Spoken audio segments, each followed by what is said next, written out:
Mali est un modèle dans la sous-région parmi tant d'autres.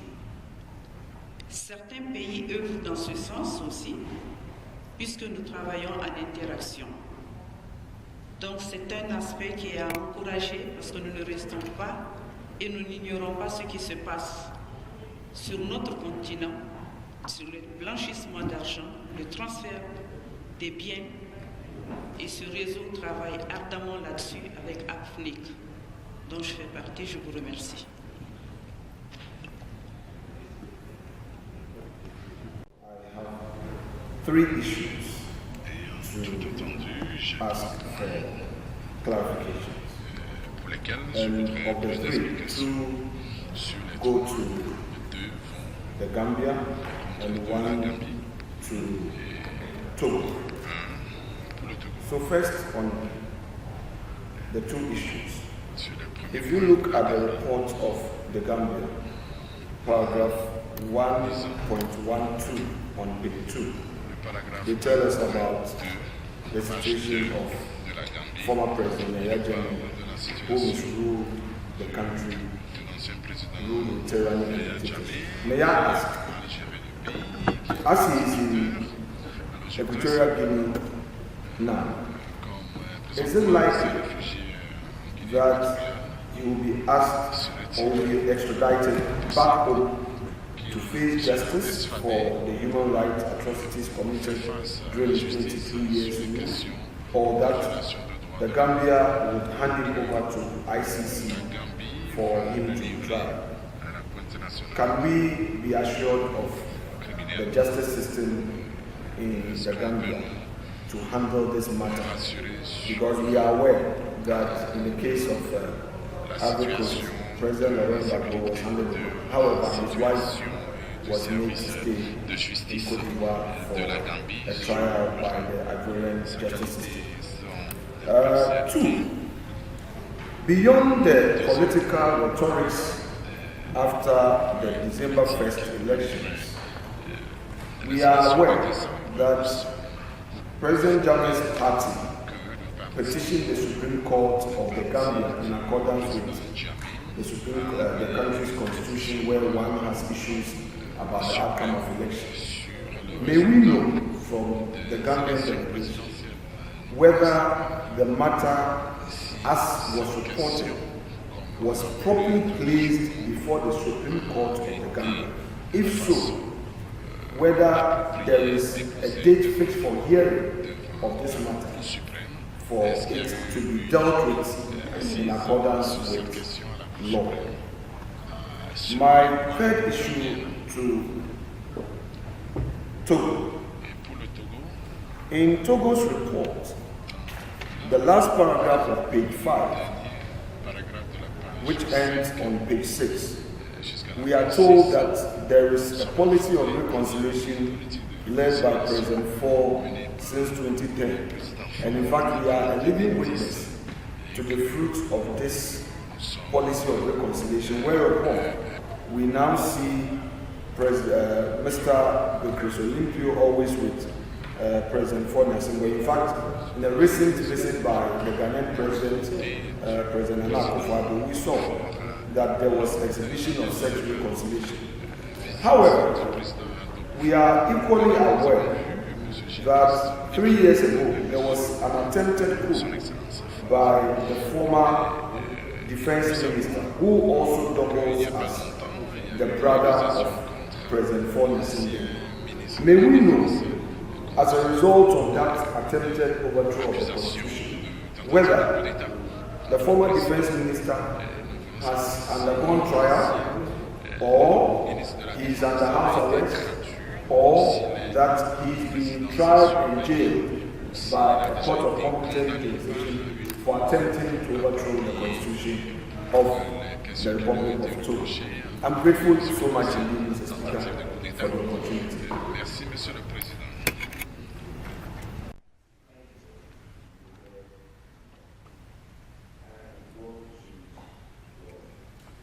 Niger, la page 12, ils ont parlé de l'infrastructure routière. Deuxième paragraphe, je cite, le Niger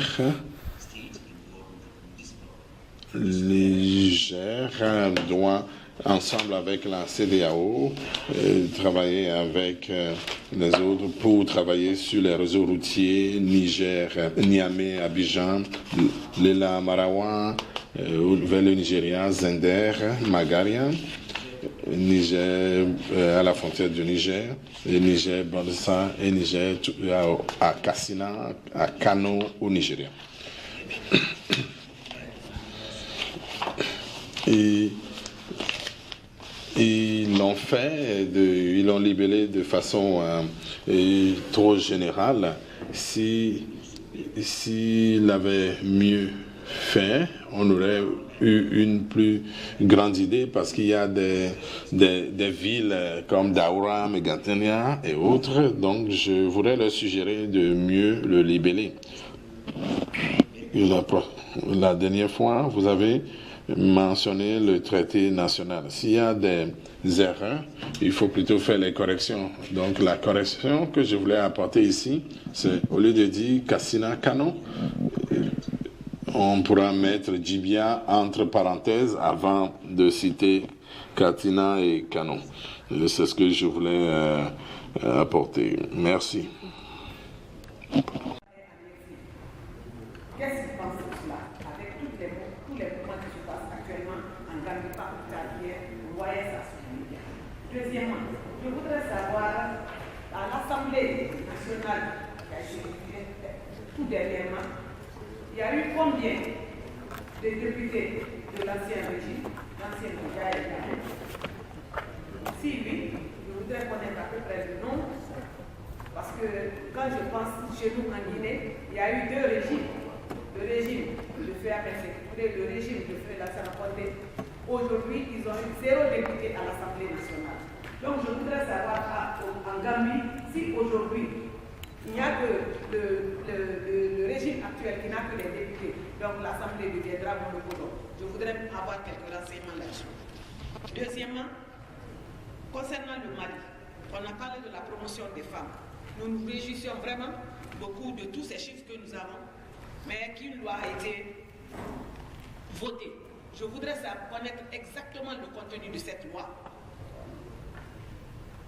pour la promotion des femmes au poste électif et nominatif, et si possible avoir les pourcentages qui ont été attribués dans cette loi. Je vous remercie.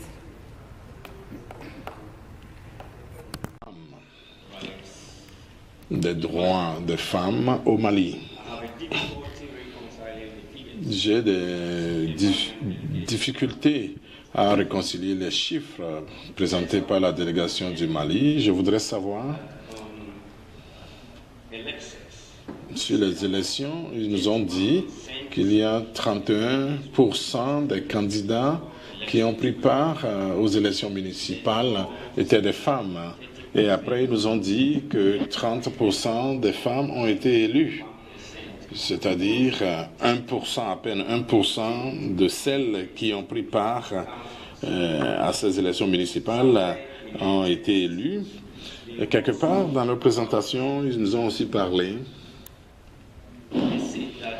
Ils nous ont dit qu'il y avait 25,6% des femmes élues au conseil municipal. D'un côté, ils nous parlent de 30% et de l'autre, ils nous parlent de 25,6%.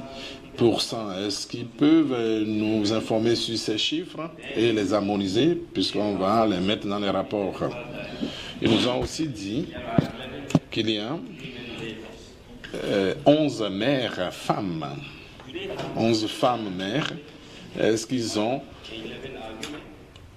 705 maires au Mali et qu'ils ont ce nombre, ce pourcentage pour les femmes? Donc je voudrais qu'ils nous reprécisent aussi les chiffres à ce niveau. Ma prochaine question va à l'encontre de la délégation du Niger. À la page 5 de leur rapport, le dernier paragraphe, il nous parle d'une demande qui a été envoyée par le gouvernement du Niger pour la levée de l'immunité d'un parlementaire. Nous ne sommes pas informés si cette requête est toujours en considération devant l'Assemblée nationale ou si cette requête a été approuvée ou rejetée. Qu'il nous informe là-dessus.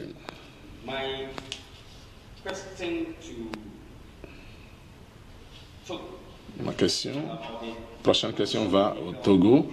C'est sur l'atelier qu'ils ont organisé sur la décentralisation où les partenaires, les acteurs se sont réunis pour discuter des questions de développement et ils ont invité d'autres personnes pour partager les expériences. Ont-ils fait une évaluation des conclusions et des recommandations pour les perspectives, pour que d'autres pays puissent aussi tirer exemple de leurs expériences de cet atelier et les conclusions? Enfin, je voudrais féliciter le gouvernement et le peuple gambien pour les élections organisées, mais je voudrais aussi les encourager à faire tomber la tension, les émotions, vu que en ce qui concerne la gouvernance ou la mauvaise gouvernance de l'ancien régime, de l'ancien président, qui n'est plus dans le pays, qui n'est plus au régime, que cela soit laissé de côté et qu'ils prennent en compte ce qui n'a pas vraiment marché, ce qui était mauvais dans l'ancien régime pour avancer. J'ai un problème avec les chiffres à la page 7 portant sur les contributions sectorielles au PIB. Ils nous ont dit que l'agriculture a contribué autour de 31%, industrie 14%, le secteur de services 36%. En faisant l'addition, vous avez 101%. Il y a quelque chose qui n'est pas clair. Le calcul doit être revu. Merci, Monsieur le Président. La seconde, c'est une question qui concerne le rapport du Mali. Pour le rapport de la Gambie, je demande aux rapporteurs et à tous ceux qui ont le texte en français de se reporter à la page 7, au paragraphe intitulé 7.2.2, qui traite du taux d'inflation.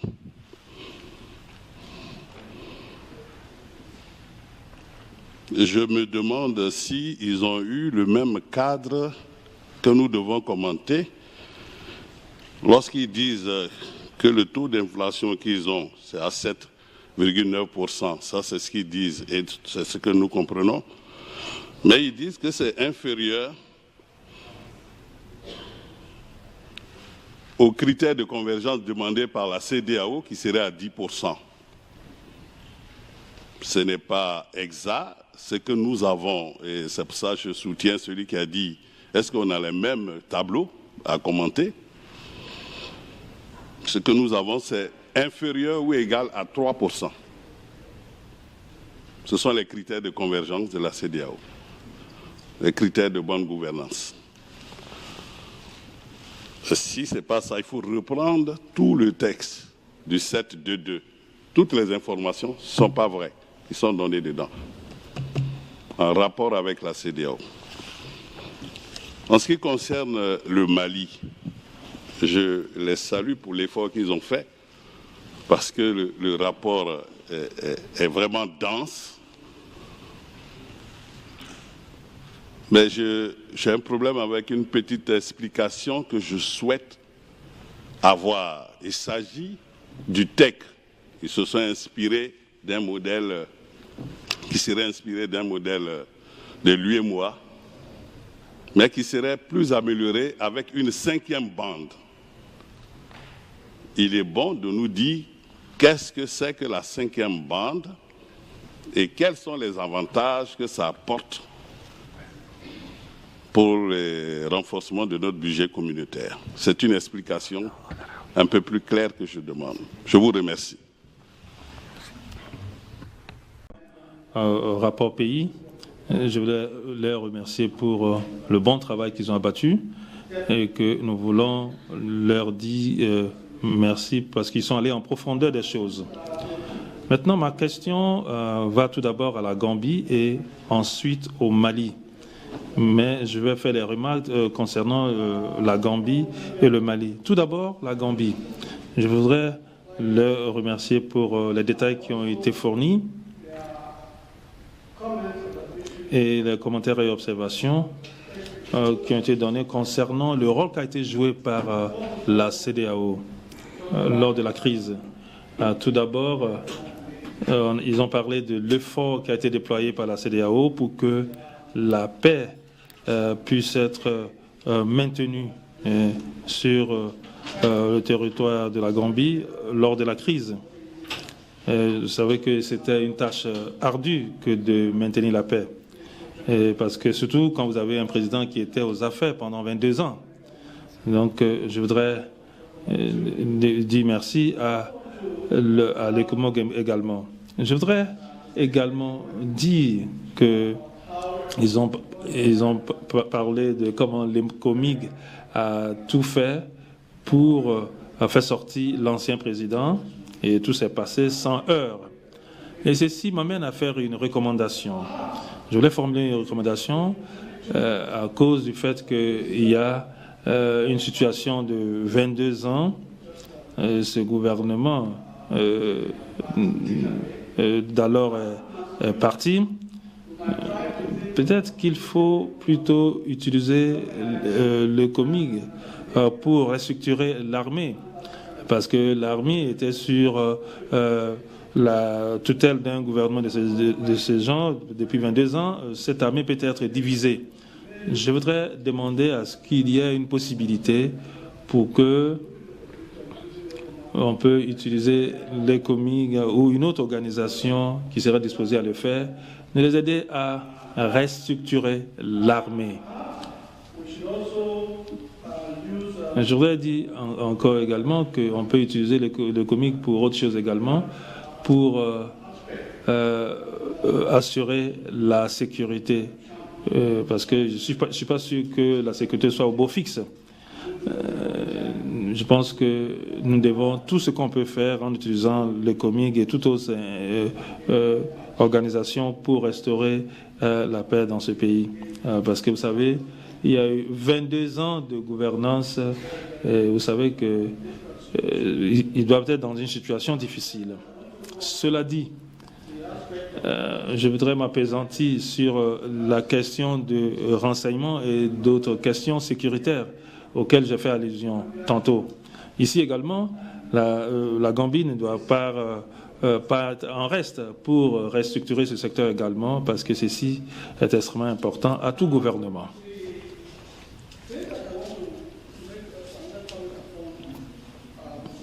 Je voudrais faire un autre commentaire sur la Gambie.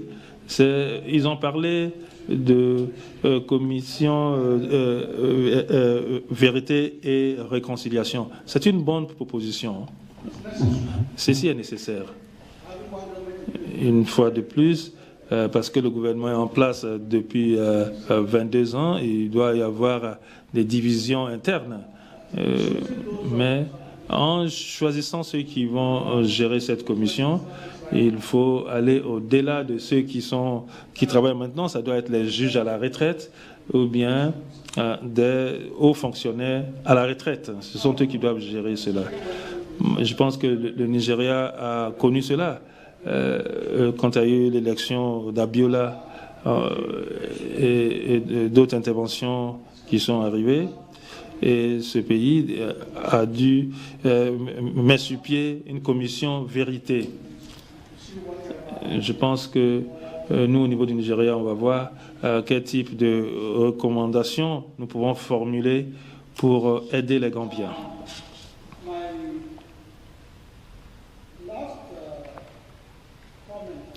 Mon dernier commentaire relatif à la Gambie, c'est concernant le problème sérieux que le pays vit concernant l'agriculture. Parce que je sais que toute l'économie s'est effondrée.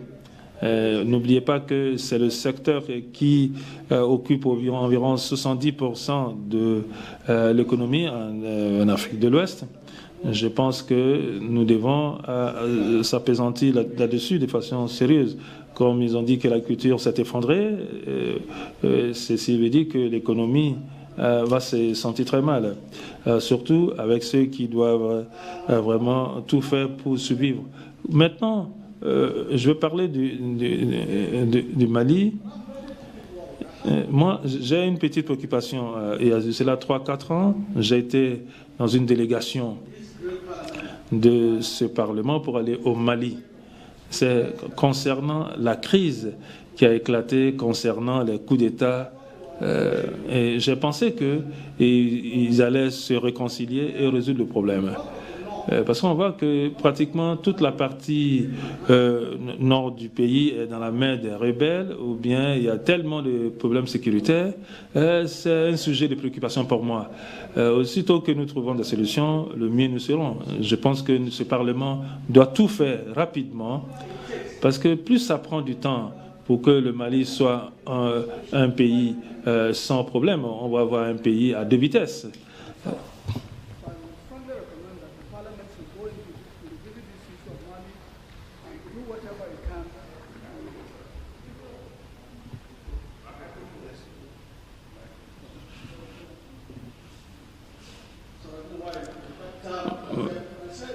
Comme je le disais, la situation dans le nord du Mali me préoccupe.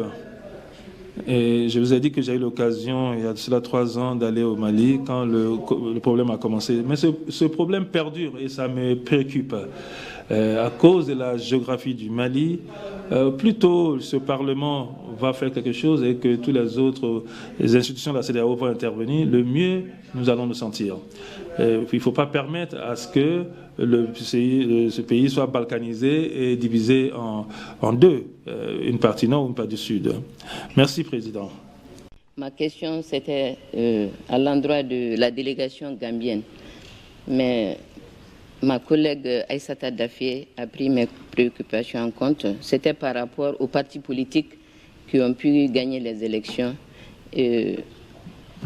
J'aimerais savoir aussi à quand la loi pour promouvoir les droits des femmes. Et quelle est la position de la société civile et des leaders religieux sur cette question? Je vous remercie.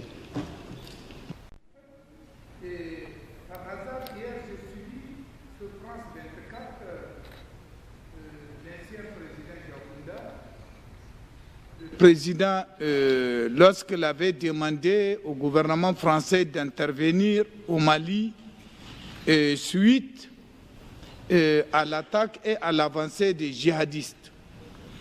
Je suivis le président français sortant Hollande aussi qui disait pourquoi ils ont intervenu au Mali. Et j'ai suivi le président Ibeka qui remerciait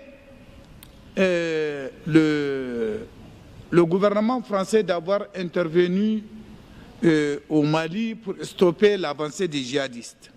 Je voudrais savoir, le peuple, excusez-moi du terme, le bas peuple, c'est-à-dire que la couche sociale, qu'est-ce qu'il pense des présences de ces forces européennes-là, de ces forces occidentales sur le territoire malien? Parce que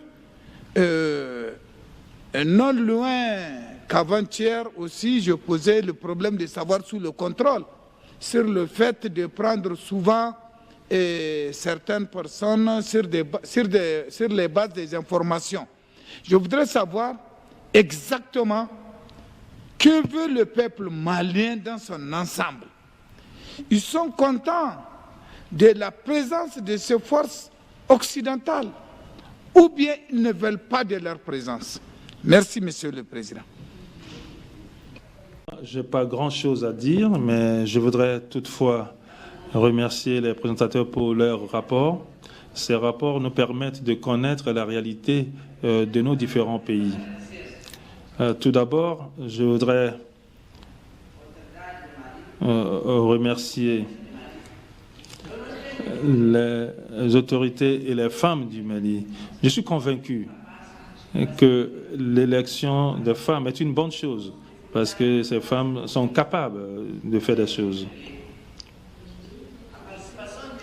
Mais le problème que rencontrent les femmes, ce n'est pas seulement au niveau des élections. C'est pour l'établissement même des listes électorales. Et si les femmes ne sont pas sur ces listes, elles ne sont pas susceptibles d'être élues. Deuxièmement, il y a aussi le pouvoir économique. Vous savez qu'il y a des difficultés aux femmes pour participer aux élections, faute de pouvoir économique. Mais je me réjouis du nombre de femmes élues selon ce rapport. Et pour les autres collègues, il y a des préoccupations. Nous qui sommes à la CEDEAO, nous savons que la situation du Mali, c'est notre problème à nous tous.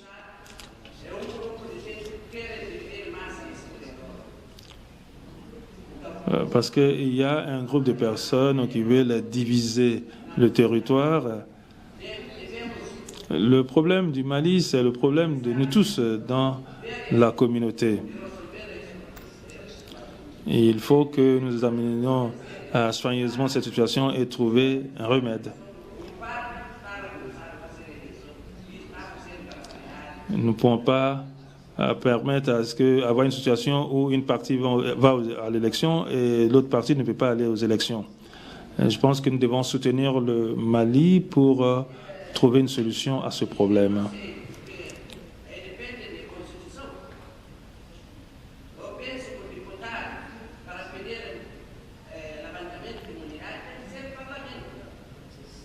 Je pense, pour ma part, qu'il appartient aux députés d'examiner cette question.